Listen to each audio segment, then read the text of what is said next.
दोस्तों, श्रीमद् भगवद गीता यह पवित्र ग्रंथ सदियों से लोगों को जीवन का सही मतलब, उद्देश्य और कर्म का ज्ञान देकर अपने जीवन में उन्हें सही राह दिखाने में सफल रहा है। आपको जिंदगी में जो कुछ भी चाहिए या आपकी जो भी समस्या है, आप श्रीमद् भगवद गीता की यह 30 बातें ठीक से सुन समझ लीजिए। आपकी हर इच्छा पूरी होगी, हर मुश्किल आसान होगी और आपका हर दुख दूर होगा। इसलिए आज इस स्पिरिचुअल थॉट्स चैनल पर भगवान श्री कृष्ण द्वारा दिए गए 30 महत्वपूर्ण विचारों को आपके लिए लाए हैं, ताकि ये आपके वर्तमान और भविष्य के सभी दुखों और कष्टों का निवारण करने में आपकी मदद कर सके। गीता का यह ज्ञान अमृत से भरा है, जो इंसान के मरे हुए मन और जीवन में एक नई जान डाल देता है। मैं गारंटी के साथ यह बात कह सकता हूं कि जो कोई भी इन 30 बातों को ध्यान से पूरा वीडियो के अंत तक सुनेगा, उसे अपनी हर समस्या का हल मिल जाएगा। उसे वह सब कुछ मिल जाएगा जो वह पाना चाहता है। इसलिए इस वीडियो में एक भी विचार को मिस मत कीजिए और इस वीडियो को पूरा अंत तक सुने। तो चलिए शुरू करते हैं। श्रीमद् भगवद गीता का सबसे पहला उपदेश है कि बहुत ज्यादा मीठे बोलने वालों से और ज्यादा तारीफ करने वालों से सावधान रहना चाहिए, क्योंकि लोग मीठा सिर्फ तभी बोलते हैं जब उनको आपसे अपना मतलब निकालना होता है। आपकी तारीफ भी सिर्फ तभी की जाती है जब उन्हें आपसे अपना काम निकालना होता है। याद रखना कि तारीफ आपको जिंदगी में कभी भी फ्री में नहीं मिलने वाली। अगर कोई आपकी तारीफ कर रहा है तो कुछ ना कुछ उसके लिए आपको चुकाना ही पड़ेगा।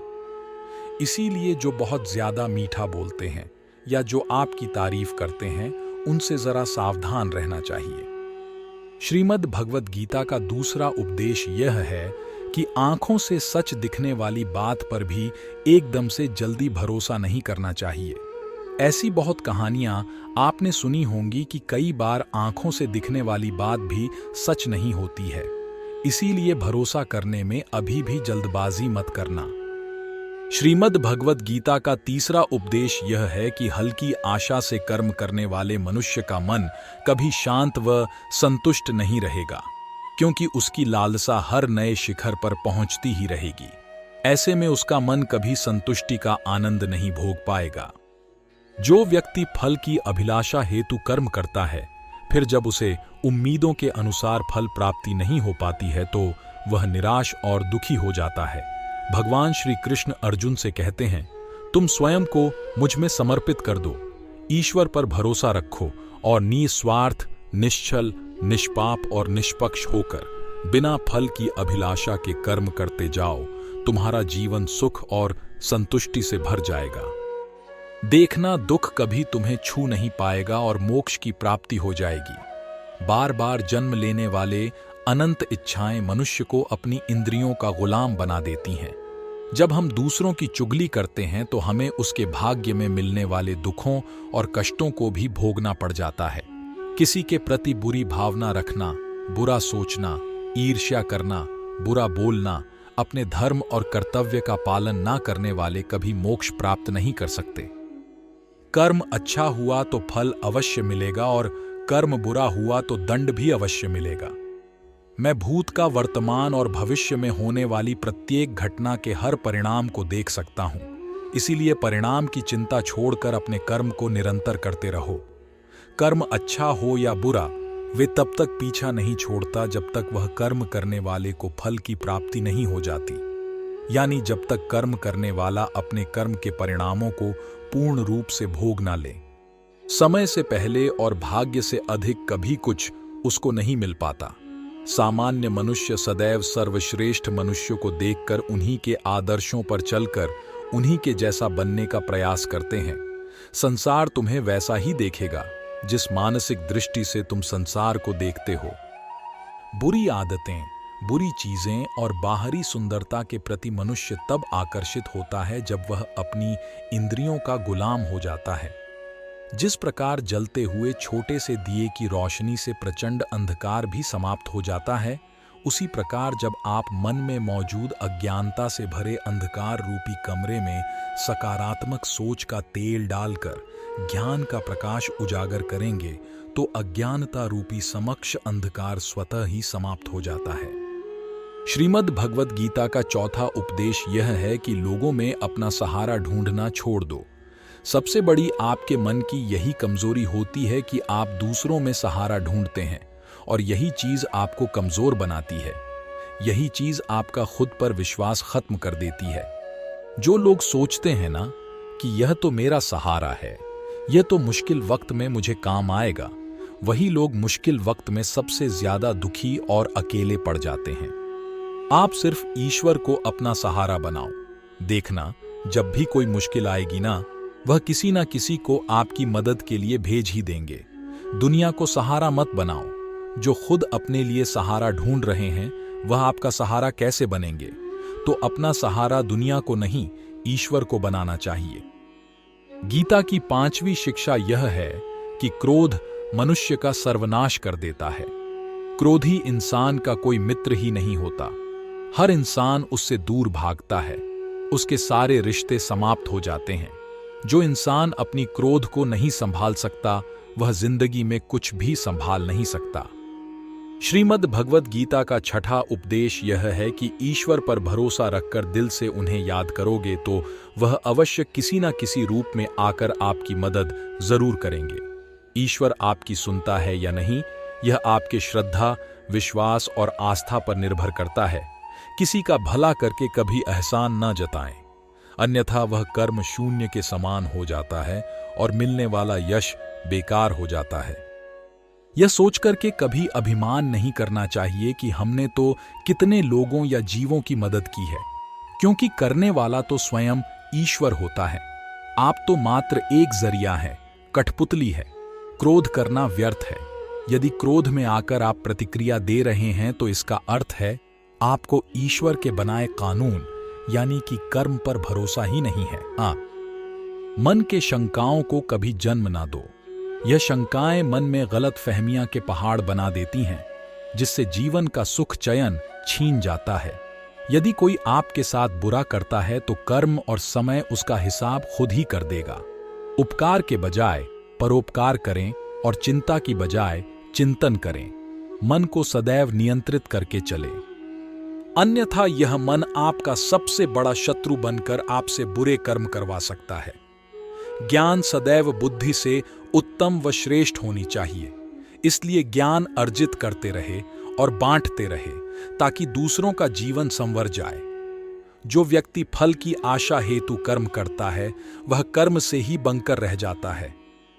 कोई भी इंसान जन्म से नहीं बल्कि अपने कर्मों से महान बनता है। दुनिया और लोग वैसे ही नजर आएंगे जैसा तुम देखना चाहोगे। मेरा, तेरा, छोटा, बड़ा, अपना, पराया, ये मन से मिटा दो, फिर सब तुम्हारा है और तुम सबके हो। फल की अभिलाषा छोड़कर निरंतर कर्म करने वाला मनुष्य ही अपने जीवन को सुखद और संतुष्टिदायक बना पाता है। कोई भी दुख तुम्हें तब तक विचलित नहीं कर सकता जब तक तुम इंद्रियों को अपने वश में रखते हो। शांति उसी को प्राप्त होती है जो मैं और मेरा तथा मैंने किया या मैंने बनाया ऐसी लालसा से बाहर आ जाता है। किसी भी वस्तु, जगह या जीव एवं मनुष्य से अत्यधिक लगाव एक दिन दुख का सबसे बड़ा कारण बनता है। जीवन में वही मनुष्य संतुष्ट रह सकता है जो कम से कम में भी खुश है और अधिक पाने या होने की लालसा व उम्मीद नहीं रखता। गीता का 7वां उपदेश यह है कि अपने मन को शांत रहना सीखो, क्योंकि अशांत मन जीवन में सिवाय दुख के और आपको कुछ नहीं देने वाला, और एक शांत मन आपको जीवन में प्रेम और आनंद ही देगा। दुख और सुख सिर्फ शांत और अशांत मन के परिणाम है। अशांत मन दुख को ही जन्म देता है और शांत मन परम आनंद को जन्म देता है। गीता का 8वां उपदेश यह है कि किसी से भी हद से ज्यादा लगाव कभी मत रखना। दुर्योधन के पिता धृतराष्ट्र का राजगद्दी से बहुत ज्यादा लगाव था। राजगद्दी के आगे उन्हें कुछ भी दिखाई नहीं देता था और गद्दी के लिए उनका वह हद से ज्यादा लगाव और मोह पूरे राष्ट्र को ले डूबा, अनगिनत लोगों की मौत का कारण बन गया। आप भी जब ऐसे ही किसी के पीछे हद से ज्यादा पागल हो जाते हैं तो वो चीज आपको मिले या ना मिले, लेकिन आपकी जिंदगी जरूर खराब कर देती है। गीता का नवा उपदेश यह है कि अध्यात्म से जुड़े एक अध्यात्म ज्ञान ही जीवन को सुकून की तरफ ले जा सकता है। लोगों की बातों पर जितना ध्यान देंगे उतना ही आपका खुद पर से विश्वास कम होता जाएगा। इसलिए खुद पर विश्वास कर खुद के दम पर आगे बढ़ो और स्वयं ही अपना मार्ग तय करो। जीवन में किसी भी पल कुछ भी हो सकता है। जीवन सीमित है, समय व्यर्थ मत करो। बुरे अतीत को याद करके दुखी होने से अच्छा है कि उससे सीख लो और अपने वर्तमान को सुधार कर एक बेहतर भविष्य का निर्माण करो। किस बात को लेकर परेशान हो, कर्म करो और ईश्वर पर भरोसा रखो। क्या होगा क्या नहीं यह ईश्वर पर छोड़ दें। जितना अधिक पुरुषार्थ करोगे स्वर्ग का मार्ग उतना ही सरल होगा। स्वयं को ईश्वर के चरणों में सौंप दो। नित्य अच्छे कर्म करो और लोगों की भलाई करो और उन्हें सही राह दिखाओ। एक ज्ञानवान व्यक्ति कभी भी कामुक सुख में आनंद नहीं लेता। इसलिए ज्ञानी बनो। जो हो गया वह अच्छा हुआ, जो हो रहा है वह अच्छा हो रहा है और जो होगा वह भी अच्छा ही होगा। वेद पुराण पढ़ने का कोई लाभ ही नहीं जब तक उसमें कही बातों को अपने जीवन में अवतरित ना करें, उनका पालन ना करें। रावण बुद्धिमान अवश्य था किंतु ज्ञानी नहीं। उसकी अज्ञानता ने उसे क्रोधी, कामुक और अहंकारी बना दिया, जो उसकी मृत्यु का सबसे बड़ा कारण बना। मैं सभी प्राणियों को एक समान रूप से देखता हूं। मेरे लिए ना कोई कम प्रिय है और ना ही अधिक। वह ज्ञान व्यर्थ है जो सिर्फ तुम तक ही सीमित है। उस ज्ञान का कोई लाभ नहीं जिससे समाज एवं जगत का कल्याण ना किया जा सके। तुम क्यों व्यर्थ में चिंता करते हो? तुम क्यों भयभीत होते हो? कौन तुम्हें मार सकता है? आत्मा न कभी जन्म लेती है और ना ही इसे कोई मार सकता है। यही जीवन का अंतिम सत्य है। मनुष्य का कर्म ही मनुष्य को ईश्वर के नजदीक लाता है या ईश्वर से दूर कर देता है। इसलिए हमेशा अच्छे कर्म ही करें। जब जब इस धरती पर पाप, अहंकार और अधर्म चरम सीमा पर होगा, तब तब उसका विनाश कर धर्म की पुनः स्थापना हेतु मैं अवश्य अवतार लेता रहूंगा। जो दान कर्तव्य समझकर बिना किसी सोच के किसी जरूरतमंद व्यक्ति को दिया जाए, वह दान सात्विक माना जाता है। जिसने मन को जीत लिया है, उसने पहले ही परमात्मा को प्राप्त कर लिया है, क्योंकि उसने शांति प्राप्त कर ली है। ऐसे मनुष्य के मन पर सुख, दुख, सर्दी, गर्मी और मान अपमान का कोई फर्क ही नहीं पड़ेगा। जो विद्वान होते हैं वह ना तो जीवन के लिए और ना ही मृत के लिए शोक करते हैं। गृहस्थी व समाज में रहकर परोपकार करना और अपने कर्तव्यों को पूरी निष्ठा से ईमानदारी के साथ निभाना, धर्म का पालन करना भी बड़े तप के समान होता है। गीता का 10वां उपदेश यह है कि इंसान ही आजकल इंसान का दुश्मन हो गया है। चाहे आप बिजनेस में देख लो, चाहे आप रिश्तों में देख लो, किसी भी फील्ड में आप देख लो, इंसान ही इंसान को नुकसान पहुंचा रहा है। कितना प्रतिस्पर्धा बढ़ गया है, कितनी चोरियां बढ़ रही हैं, कितना क्राइम बढ़ गया है। शास्त्रों में जो कलयुग के लक्षण लिखे गए हैं, ना कि एक दिन इंसान ही इंसान को खाएगा, वह समय तो आ गया है। इंसान ही तो इंसान को खा रहा है, एक दूसरे का बिजनेस खा रहा है, एक दूसरे की नौकरियां खा रहा है, एक दूसरे की जिंदगी की खुशियां खा रहा है। इंसान जो दुखी है उसे और दुखी करो, जो खुश है उसे परेशान करो। यही तो हो गया है। आजकल कहने को तो सब इंसान है, लेकिन इंसानियत कहीं दिखती ही नहीं। एक सेठ के घर से एक भिखारी निकल रहा था। उसने उस सेठ से कहा कि मुझे एक गिलास पानी पिला दीजिए, बहुत प्यास लगी है, बहुत दूर से पैदल चलकर आया हूं, मेरे प्राण निकल रहे हैं। तो सेठ बोला कि अभी आदमी नहीं है, आदमी आ जाए तो आपको पानी दे दिया जाएगा। थोड़ी देर बाद उस भिखारी ने सेठ से कहा, आप कृपया करके मुझे एक गिलास पानी पिला दीजिए, मैं चला जाऊंगा, मेरे प्राण निकल रहे हैं और आसपास में किसी का घर भी नहीं दिख रहा। तो उस सेठ ने कहा, मैंने कहा ना कि आदमी आने वाला है, वह आ जाए तो आपको पानी मिल जाएगा। फिर वह भिखारी उस सेठ से कहने लगा कि तुम खुद ही आदमी क्यों नहीं बन जाते, थोड़ी देर के लिए तुम ही आदमी बन जाओ। आजकल यही हो गया है, यहां कोई आदमी बनने को तैयार ही नहीं है।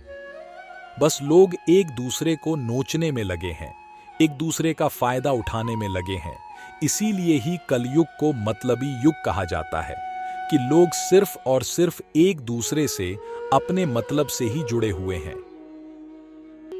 गीता का 11वां उपदेश यह है कि जिंदगी में कभी भी खुद को किसी का जरूरतमंद मत बनाओ, क्योंकि जब तक आप किसी के जरूरतमंद नहीं होते तब तक आपको कोई दुख नहीं पहुंचा सकता, कोई आपका फायदा नहीं उठा सकता। जिस इंसान के आप जरूरतमंद हो जाओगे वह आपका लाभ उठाना शुरू कर देता है। जिस दिन आपने अपने जीवन को किसी का जरूरतमंद बना दिया, उसी दिन से आपको उसकी गुलामी करनी पड़ती है। औरों की तो छोड़ो, जो लोग अपने नौकरों के, काम वाली भाइयों के जरूरतमंद हो जाते हैं तो उनका सब कुछ सहना शुरू कर देते हैं, क्योंकि उन्हें पता होता है कि आपका काम उनके बिना चल ही नहीं पाए और आप खुद से उतना काम कर नहीं पाएंगे और दूसरा कोई आपको मिल नहीं रहा तो उनका आपको परेशान करना शुरू हो जाता है। लेकिन जब उन्हें यह समझ आता है कि आप अपना काम खुद कर सकते हैं तो आपको दूसरे 1000 ऑप्शन मिल सकते हैं, तो वह चुपचाप अपना काम करेंगे। अब अगर आप कोई ऐसी नौकरी करते हैं जहां आपके बॉस के गलत होते हुए भी आप उसका टॉर्चर सहते रहते हैं, तो आपको पता होता है कि आप उसके जरूरतमंद हैं और वह उसका पूरा फायदा लेता है। और तो और जिस घर परिवार में आप रहते हैं, अगर वहां भी आप किसी के जरूरतमंद हैं तो वह आपको पूरा चूस लेता है, क्योंकि वहां आप 24 घंटे रहते हैं, कहीं और जा ही नहीं सकते। आपके सर पर चढ़ के नाचेगा वह इंसान और आपको पूरी तरह से अपने कंट्रोल में रखेगा। लोगों को बहुत मजा आता है अपने से कमजोर इंसान को अपने कंट्रोल में रखने का। आप चाहे हजारों के लिए अच्छा करो, चाहे हर वह काम करो जिससे उन्हें खुशी मिले, पर ऐसे लोग आपकी गर्दन को दबा के रखते हैं। आप में अगर कुछ प्रतिभा है तो आपके पंख ही काट दिए जाएंगे। हर वह कोशिश की जाएगी आपके साथ जिससे आप जिंदगी में कभी आगे ही ना बढ़ पाओ। आप किसी का जरूरतमंद होना मर जाने से भी बदतर होता है। जरूरतमंद आपको गुलाम बनाकर रख देती है। आपने कभी गौर किया कि आपकी जिंदगी वही लोग खराब करते हैं जिनके आप जरूरतमंद हो जाते हैं? आपका सारा दुख वहीं से आता है जिसके आप जरूरतमंद होते हैं। जरूरतमंद सिर्फ शरीर या काम की नहीं होती, सबसे बड़ी जरूरतमंद मन की होती है कि जिंदगी में कोई हमें चाहिए, हमें संभालने के लिए। नहीं तो हम खुश नहीं रह पाएंगे। अकेलापन लोगों से झेला नहीं जाता है। फिर कई बार आप ऐसे लोगों से जुड़ जाते हैं जो आपकी इस मन की जरूरतमंदी का पूरा फायदा उठाते हैं। आप उनसे रिश्ता इसीलिए जोड़ते हैं ताकि आपकी जिंदगी में थोड़ी खुशी आए, और वह लोग आपको खून के आंसू रुलाते हैं, आपकी पूरी जिंदगी नर्क बना देते हैं। याद रखना एक बात, माँ बाप के अलावा ऐसा दुनिया में आज तक कोई पैदा नहीं हुआ है कि आप जिसके जरूरतमंद हो और वह आपका फायदा ना उठाए। इसीलिए जिंदगी में कभी भी खुद को किसी का जरूरतमंद मत बनाना। गीता का 12वां उपदेश यह है कि असफलता के डर से दोबारा प्रयास ना करने वाला मनुष्य जीवन में बड़ी कामयाबी कभी प्राप्त ही नहीं कर सकता। क्रोध से भ्रम पैदा होता है, भ्रम से बुद्धि व्यग्र होती है। जब बुद्धि व्यग्र हो जाती है तब तर्क नष्ट हो जाता है, और जब तर्क नष्ट हो जाता है तब व्यक्ति का नाश हो जाता है। बड़ी कामयाबी एक ऐसे ताले में बंद होती है जो 5 चाबियां से खुलती है: सकारात्मक सोच, एकाग्रता, सच्ची लगन, दृढ़ संकल्प और निरंतर प्रयास। निष्पक्ष और निस्वार्थ भाव से कर्म किए बिना मोक्ष की उम्मीद करना बेकार है। जब भी मनुष्य स्वयं की इंद्रियों के अधीन हो जाता है तो वासना, आलस और लालच जैसी बुरी आदतें मन पर सवार हो जाती हैं। लक्ष्य प्राप्त करने के लिए हमें कर्म में पूर्ण रूप से समर्पण अति आवश्यक है। इसके लिए धन की लालसा मन से निकालकर अपने कर्म पर केंद्रित होना चाहिए। कर्म को लेकर श्री कृष्ण जी कहते हैं, हे अर्जुन, तुम कर्म करने के अधिकारी हो, न कि उससे मिलने वाले फल के। अतः बिना फल की आशा किए जब कर्म करोगे तभी तुम फल की प्राप्ति के पात्र कहलाओगे। क्रोध सोचने की ताकत को हर लेता है, जिस वजह से सही फैसला ले पाना कठिन हो जाता है। यदि आप कर्म, फल प्राप्ति की लालसा व लालच हेतु कर रहे हैं तो कर्म कभी आपकी उम्मीदों के अनुसार प्राप्त नहीं होगा। बुरे कर्म से पीछा छुड़ाने का सबसे बेहतर तरीका है मन में अच्छे विचारों को आने दो और सकारात्मकता से सोचो। मनुष्य का मन परिवर्तनशील है। हमारे सोचने का तरीका और आदतें वैसे ही बनेंगी जिस तरह से लोग और माहौल में हम अधिक समय बिता रहे होंगे। मनुष्य जीवन में वही करता है जो भी वह देखता है, सुनता है, समझता है। जो व्यक्ति किसी अच्छे कर्म को करते हुए उसे ही अपना सौभाग्य और पुरस्कार मानता है तो ऐसे व्यक्ति को कर्मफल उम्मीदों से कहीं अधिक मिल जाता है। बड़े लक्ष्यों के निर्माण और सपनों को सच करने के लिए सबसे पहले आपको कल्पनाकारी बनना होगा। गीता का 13वां उपदेश यह है कि जिस रिश्ते में मर्यादा टूट जाती है वहां सिर्फ सर्वनाश ही होता है। कोई आपसे बड़ा है या छोटा है, अगर वह रिश्तों में अपनी मर्यादाओं को तोड़ देगा तो वह रिश्ता कभी नहीं टिक सकता। रिश्ता सिर्फ तभी चलता है जब दो लोग एक दूसरे की इज्जत करते हैं, कदर करते हैं और कभी अपनी लिमिट क्रॉस नहीं करते हैं।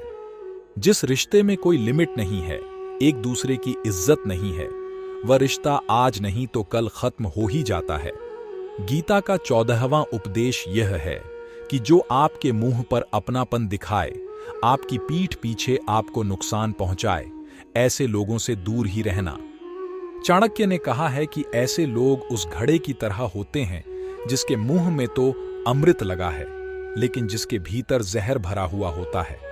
आप जिसे अमृत समझकर पी जाते हैं, वास्तविकता में वह जहर ही होता है। तो ऐसे लोगों को जहर की तरह छोड़ देना चाहिए जो अपनेपन का दिखावा करें और पीछे से हमेशा आपको नुकसान पहुंचाए। गीता का 15वां उपदेश यह है कि अपनी खुशी और अपना दुख हर किसी के आगे जाहिर नहीं करना चाहिए, क्योंकि लोग आपकी खुशी पर नजर लगा देते हैं और आपके दुख में आपकी हंसी उड़ाने लगते हैं। आपकी खुशी से कोई खुश नहीं होता, लोगों को जलन होती है। हर आंख में आंसू लाया ना करो, हर जख्म सबको दिखाया ना करो। यहां लोग हाथ में नमक लिए फिरते हैं, इसलिए अपना हर दर्द सबको दिखाया ना करो। लोग तो बैठे ही हैं दुखी इंसान को और दुखी करने, और जो खुश है उसको तकलीफ पहुंचाने के लिए। अपनी मन की हालत अपने तक ही रखो, सिर्फ उसे बताओ जिसमें उसे समझने की समझ हो। गीता का 16वां उपदेश यह है कि जीवन में कई बार नया शुरू करने के लिए पुराने को पूरी तरह से मिटाना पड़ता है। श्री कृष्ण से कुंती ने पूछा था कि हे कृष्ण, क्यों तुमने इतना बड़ा महायुद्ध करवा दिया? तो श्री कृष्ण ने बोला कि अधर्म बहुत बढ़ गया था और इस अधर्म का पूरी तरह से नाश करने के लिए, एक नए युग को लाने के लिए पुराने का सर्वनाश करना बहुत जरूरी होता है।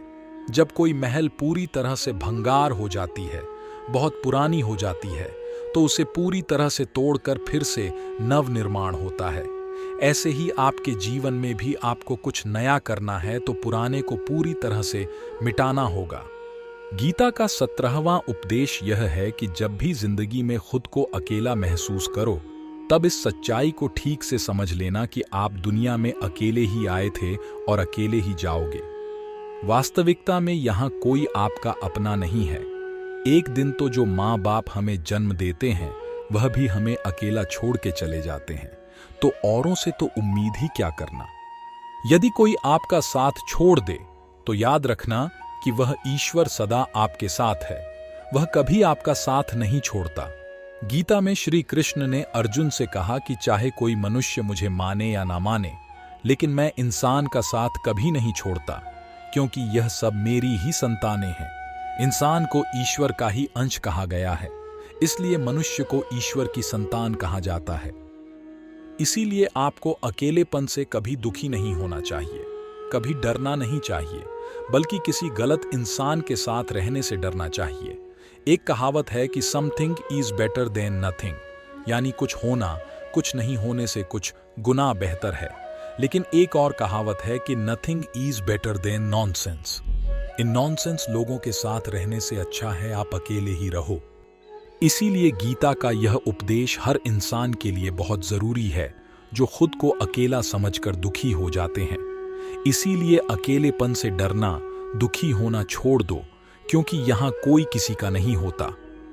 गीता का 18वां उपदेश ये है कि कभी भी अपने धन, अपने पद और बल का अभिमान नहीं करना चाहिए। दुर्योधन को बहुत अभिमान था कि मेरे पास भीष्म पितामह जैसे, द्रोणाचार्य और कर्ण जैसे योद्धा बैठे हैं, तो यह पांडवों को यूं ही मसल कर रख देंगे।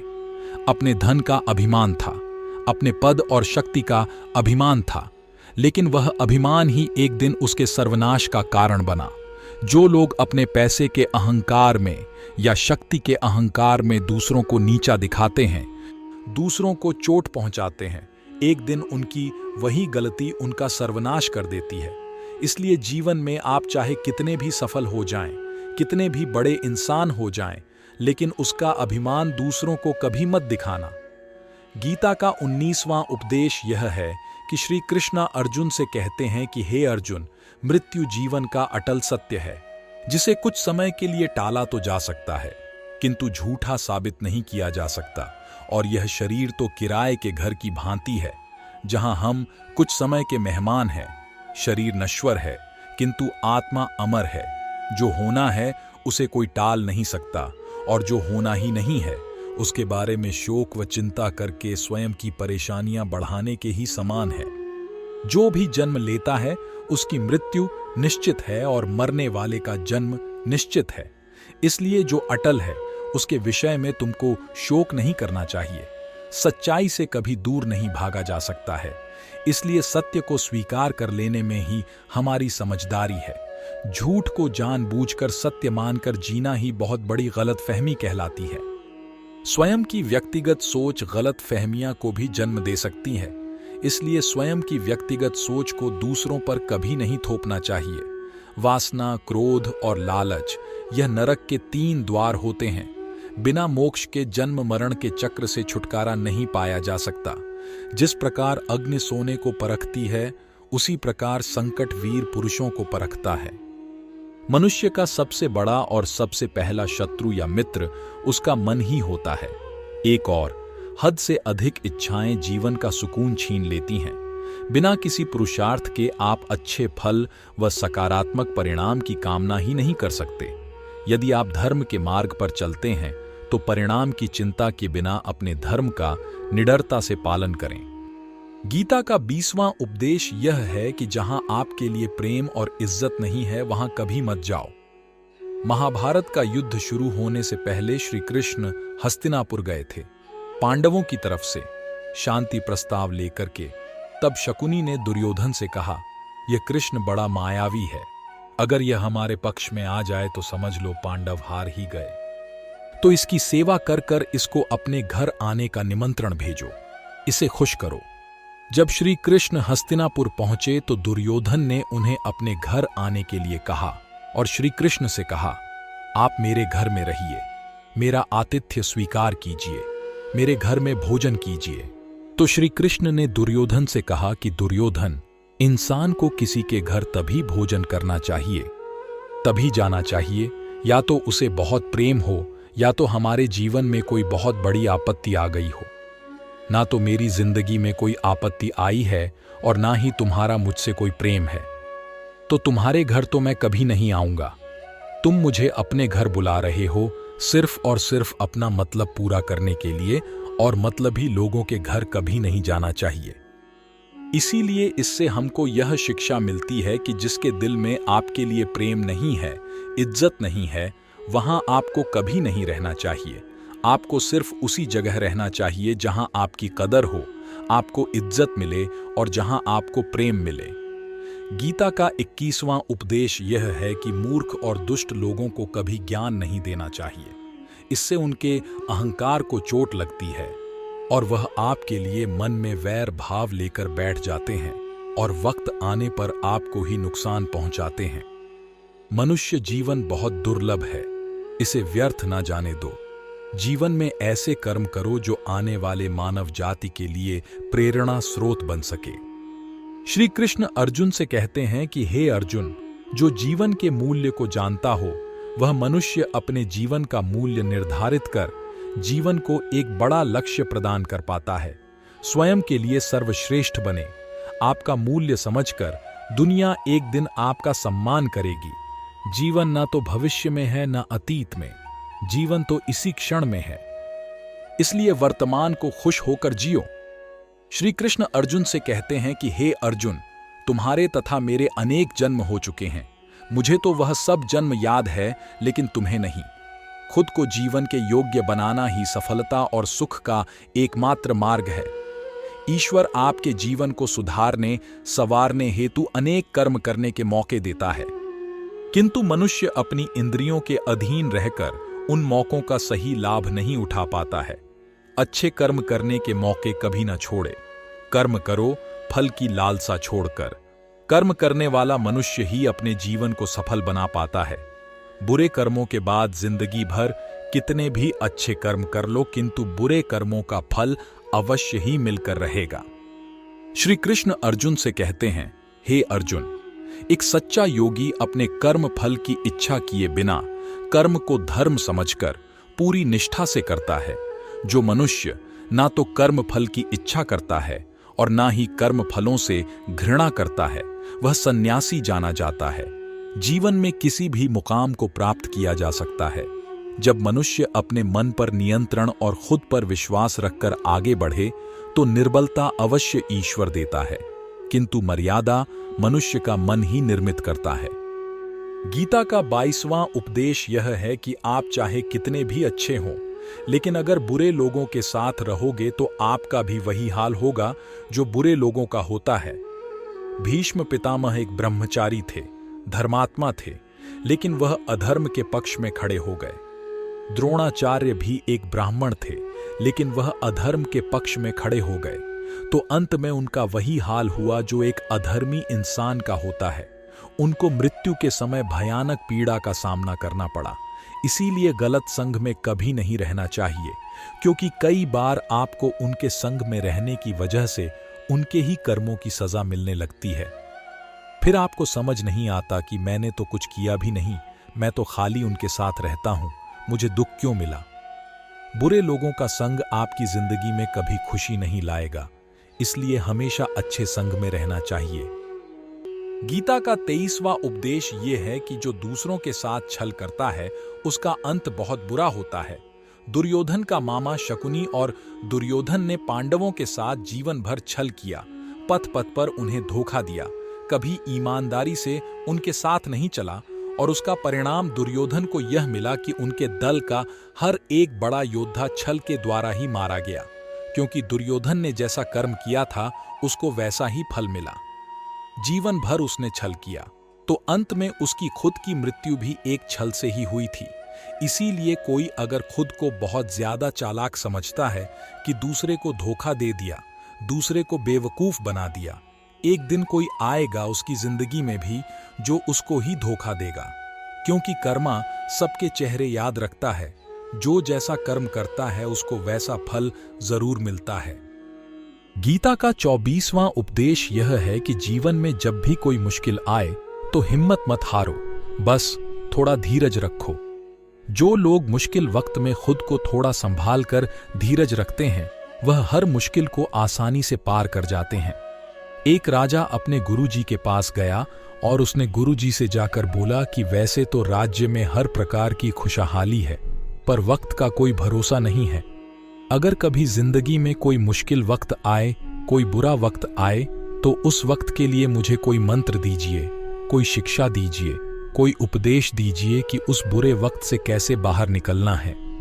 तो गुरुजी ने उसे एक ताबीज बांध कर दे दिया और राजा से कहा कि इस ताबीज में मैंने एक मंत्र लिख कर रखा है। जब तुम्हारी जिंदगी में बहुत बुरा वक्त आए और तुम्हें लगे कि इससे बुरा तो अब कुछ हो ही नहीं सकता, उस समय पर यह ताबीज खोल के तुम इस मंत्र को पढ़ लेना। तुम्हारे अंदर बहुत शक्ति आ जाएगी। और एक दिन ऐसा हुआ भी कि उस राजा के राज्य पर किसी दूसरे राजा ने आक्रमण कर दिया और इस राजा की ऐसी स्थिति हुई कि उसे अपना राज्य छोड़कर, पूरे शहर को छोड़कर अपने कुछ लोगों के साथ भागना पड़ा। उस समय पर राजा बहुत दुखी था और विचार करने लगा कि गुरुजी ने मुझे तावीज दिया था कि जब जिंदगी में बहुत बुरा वक्त आए तब उसे खोलकर पढ़ना और इसके अंदर जो मंत्र लिखा हुआ है वह मेरे अंदर शक्ति भर देगा। राजा ने विचार किया कि इससे बुरा वक्त और क्या हो सकता है। उसने गुरुजी का दिया हुआ वह ताबीज खोला और उसके अंदर लिखा हुआ था कि यह वक्त भी गुजर ही जाएगा। इस वचन को पढ़कर राजा के मन में एक शक्ति आई, विश्वास जगा कि यह जो बुरा वक्त है यह भी टिकने वाला नहीं है, यह भी निकल ही जाएगा। इसलिए मुझे हिम्मत नहीं हारनी, वापस से अपनी सेना खड़ी करनी है। और उस राजा ने वापस अपने सैनिकों को जमा करके अपनी सेना को खड़ा किया और उस राजा पर हमला करके अपना राज वापस प्राप्त किया। तो जिंदगी में स्थिति चाहे कितनी भी बुरी क्यों ना हो, वह हमेशा के लिए नहीं रहने वाली, वह भी एक दिन गुजर जाएगी। वक्त चाहे कैसा भी हो, एक दिन जरूर बदल जाएगा। हमारी जिंदगी में न जाने कितनी बार दुख आए, कितनी बार मुश्किल वक्त आया, लेकिन हम हर बार निकल जाते हैं। ऐसे ही आपकी जिंदगी में जब कोई मुश्किल वक्त आए, बुरा वक्त आए, तो मन में यह विश्वास रखना कि यह वक्त भी एक दिन गुजर ही जाएगा। इसलिए अपनी हिम्मत मत हारो। अगर आपके अंदर धीरज है तो आप बुरे से बुरे वक्त को भी जरूर पार कर जाओगे। गीता का 25वां उपदेश यह है कि आज के युग में बहुत ज्यादा अच्छे मत बनो, नहीं तो यह दुनिया आपको लूट के कंगाल कर देगी। पांडवों की कहानी यह शिक्षा देती है कि ज्यादा अच्छा बनना आपको कई बार बहुत दुख दे सकता है। जो पांडव हमेशा धर्म पर चलते थे, कभी कोई गलत काम नहीं किया, लेकिन उनका सारा राजपाट चला गया। उनकी पत्नी को भरी सभा में नग्न करने की कोशिश की गई। भिक्षा लेकर के उन्हें अपनी जिंदगी गुजारनी पड़ी। कारण क्या था? वह कुछ ज्यादा ही अच्छे बन रहे थे। यह तो तब की बात है, और आज की दुनिया तो और बदल चुकी है। लोग अच्छे इंसान को इज्जत कम देते हैं, बल्कि उसका इस्तेमाल ज्यादा किया जाता है। अगर आप भी लोगों के साथ अच्छे चलते हैं तो आप इस चीज को खुद अनुभव कर पाएंगे। आप जितना लोगों के साथ अच्छा चलते हैं, लोग आपके साथ उतना गलत व्यवहार करते हैं, लोग आपका उतना ज्यादा इस्तेमाल करते हैं। आप दूसरों की खुशी के लिए कुछ भी करते जाते हैं और लोग सिर्फ आपका फायदा लेने में लगे रहते हैं। इसीलिए आज के जमाने में खुश रहना है ना, तो बहुत ज्यादा अच्छे मत बनो। इसका मतलब यह नहीं कि आप बुरे इंसान बन जाओ। आप अपनी नजर में अच्छे बनते रहो। दुनिया की नजर में अच्छे बनने की कोशिश कभी मत करना। गीता का 26वां उपदेश यह है कि आप अपने गुजरे हुए वक्त को भूल जाओ, क्योंकि अगर आप गुजरे हुए वक्त के दुख में जीते रहोगे, उसके पश्चाताप में जीते रहोगे, तो आज भी आप कभी खुश नहीं रह पाओगे। समझदार लोग जो समय चला गया है उसका दुख कभी नहीं करते। आपका बीता हुआ कल कैसा भी क्यों ना हो, पर उसका प्रभाव आपके आज पर नहीं पड़ना चाहिए। जो भी आपके साथ हुआ उससे सबक लो, शिक्षा लो कि अब यह जिंदगी में आगे नहीं होने देंगे हम, और जीवन में आप आगे बढ़ जाओ। कई बार लोग रोते रहते हैं कि उस इंसान ने मेरे साथ इतना गलत किया, इसीलिए आज जिंदगी में मैं इतना दुखी हूं। लोग कोसते रहते हैं दूसरों को कि उसकी वजह से मेरी जिंदगी में दुख है, उसकी वजह से मेरी जिंदगी खराब हो गई है। लेकिन जब तक आप उसे कोसते रहेंगे, आप जिंदगी में कभी खुश नहीं रह पाएंगे, कभी आगे नहीं बढ़ पाएंगे। जो हुआ, जो लोगों ने आपके साथ किया, उसे आप बदल नहीं सकते, लेकिन आपका आज आप जरूर बदल सकते हो। कल के दुख से छूटना चाहते हो तो कल में नहीं, आज में जीना शुरू करो। आपको ऐसा एक भी इंसान नहीं मिलेगा जो अपने कल में जीता हो और प्रसन्न रहता हो। सिर्फ वही इंसान खुश रहेगा जो अपने आज में जीता है। कल में जीने वाला इंसान किसी ना किसी पीड़ा से जुड़ा होता है, किसी ना किसी दुख, किसी ना किसी पश्चाताप से जुड़ा होता है। कल में जीना आपकी जिंदगी की सारी खुशियां छीन लेगा। तो जितना हो सके अपने पास्ट को भूल जाइए और अपने प्रेजेंट में जीना शुरू कीजिए। गीता का 27वां उपदेश यह है कि हमारे रिश्तेदार ही हमसे सबसे ज्यादा जलते हैं। हमारी सफलता से सबसे ज्यादा दिक्कत हमारे रिश्तेदारों को ही होती है। बाहर वालों को कोई फर्क नहीं पड़ता कि आपकी जिंदगी में क्या हो रहा है, और जो आपके रिश्तेदार होते हैं उनकी पूरी नजर रहती है आपकी जिंदगी पर। बाहर से तो वह यही कहेंगे कि आगे बढ़ो, सफल हो जाओ, खुश रहो जिंदगी में। और जब उन्हें आप अपनी सफलता के बारे में बताएंगे, अपनी किसी कामयाबी की खबर उनको सुनाएंगे, तो उसे सुनकर उन्हें बिल्कुल भी खुशी नहीं होती। कई बार सारी दुनिया आपको पसंद करती है, आपके काम की तारीफ करती है, लेकिन आपकी कदर आपके घर में ही नहीं होती। महाभारत का युद्ध बाहर के लोगों में नहीं हुआ था, यह भाइयों के आपस की लड़ाई थी। पांडवों के हर सुख से दुर्योधन जलता था। जब भी पांडव किसी काम में सफल होते थे, उसे बिल्कुल भी बर्दाश्त नहीं होता था। दुर्योधन हर कोशिश करता था पांडवों को नीचा गिराने की, जितना हो सके उन्हें दुखी करने की, और वही भाइयों की आपसी जलन महाभारत के युद्ध की वजह बनी, जिसमें न जाने कितने अनगिनत लोग मारे गए। बाहर वाले को क्या फर्क पड़ता है कि आप कैसी जिंदगी जीते हैं, लेकिन यह जो रिश्तेदार होते हैं, यह जो करीबी लोग होते हैं, मजाल जो इन्हें आपकी खुशी बर्दाश्त हो जाए। सबसे खतरनाक होते हैं यह लोग, क्योंकि यह बाहर से बहुत मीठा चलते हैं, आपको अच्छे अच्छे शब्द कहते हैं, लेकिन आपके पीठ पीछे यह आपसे जरा भी खुश नहीं होते। तो इसीलिए किसी को भी अपना समझने से पहले आप यह जरूर चेक कर लें कि वह सच में आपका अपना है या सिर्फ अपनेपन का दिखावा हो रहा है। गीता का 28वां उपदेश ये है कि जो इंसान आपको बार बार चोट पहुंचाए, उसे कभी माफ नहीं करना चाहिए। युधिष्ठिर ने दुर्योधन को बार बार माफ किया, और उसका परिणाम ये हुआ कि उन्हें अपनी जिंदगी में बहुत बड़े दुखों का सामना करना पड़ा। इंसान अगर एक बार गलती करे तो माफ करना फिर भी ठीक है, लेकिन कोई अगर बार बार गलती करे तो उसे माफ करना आपको बहुत ज्यादा नुकसान पहुंचाएगा, क्योंकि वह गलती नहीं हो रही है उससे, वह उसकी आदत है, वह ऐसा ही है, वह हमेशा आपके साथ ऐसा करेगा। तो बहुत ज्यादा दयालु मत बनो। किसी को माफ करने में और बेवकूफ बनने में बहुत बड़ा अंतर होता है।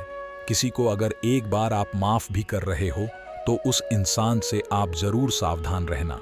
कहते हैं आजमाए हुए को फिर आजमाना मिट्टी मुंह में डालने के बराबर होता है। जिससे धोखा खाया है, जिससे आपको तकलीफ मिली है, उस पर भरोसा गलती से भी मत करना। तो माफ उतना ही करो जितने में आप बेवकूफ ना लगो।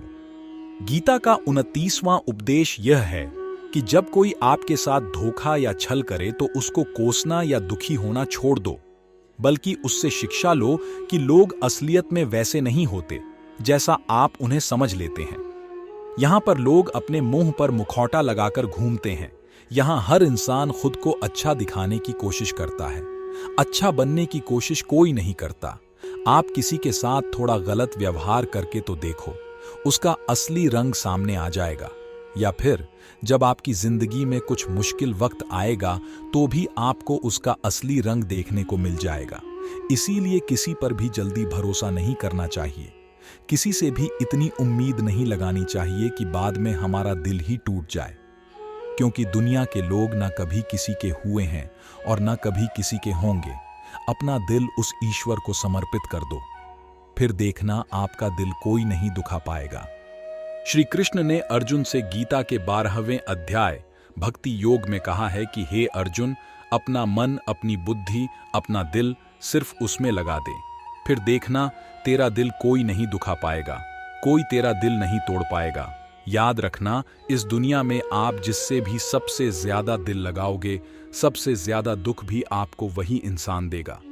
क्योंकि इस दुनिया में दिल की कोई कदर नहीं है, भावनाओं की कोई कदर नहीं होती है, बस मतलब कि फायदे की, कि आपसे किसी का क्या फायदा हो सकता है। जब तक आपसे लोगों का मतलब है, तब तक सब लोग आपसे अच्छा चलते हैं। जैसे ही उनका मतलब खत्म हो जाता है, वैसे ही उनका बात करने का तरीका भी बदल जाता है।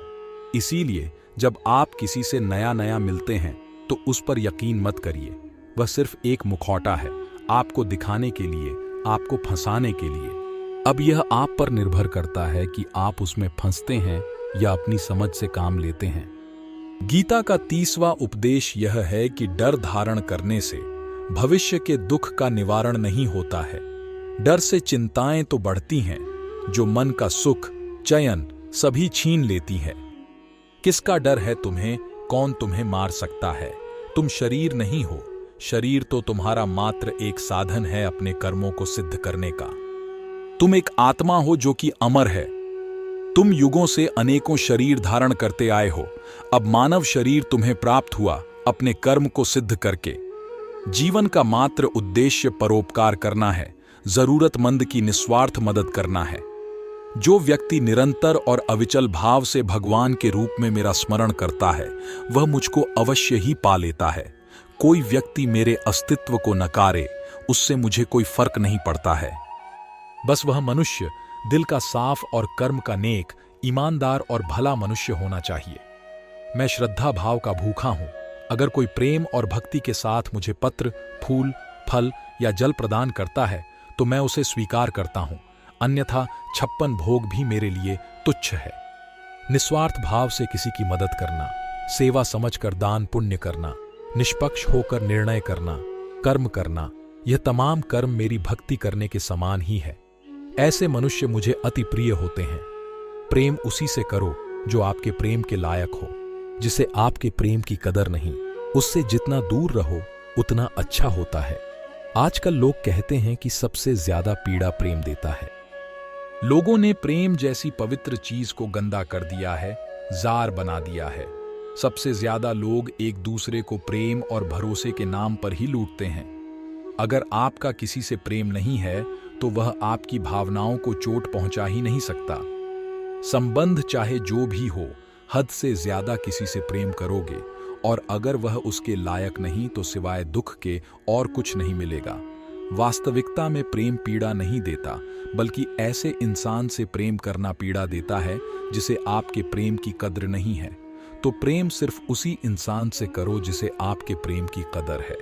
जहां आपको यह एहसास हो जाए कि आपके प्रेम की, आपकी भावनाओं की कदर तक नहीं है, वहां से आप कृपया करके खुद को दूर ही रखें। दोस्तों, अगर आपने भगवान श्री कृष्ण द्वारा दिए गए इन विचारों से कुछ भी सीखा हो तो कमेंट में जय श्री राधे कृष्ण अवश्य लिख दीजिए और वीडियो को लाइक करके चैनल को सब्सक्राइब कर लीजिए और इस वीडियो को अपने प्रिय लोगों के साथ अवश्य शेयर कीजिए। धन्यवाद। जय श्री राधे कृष्णा।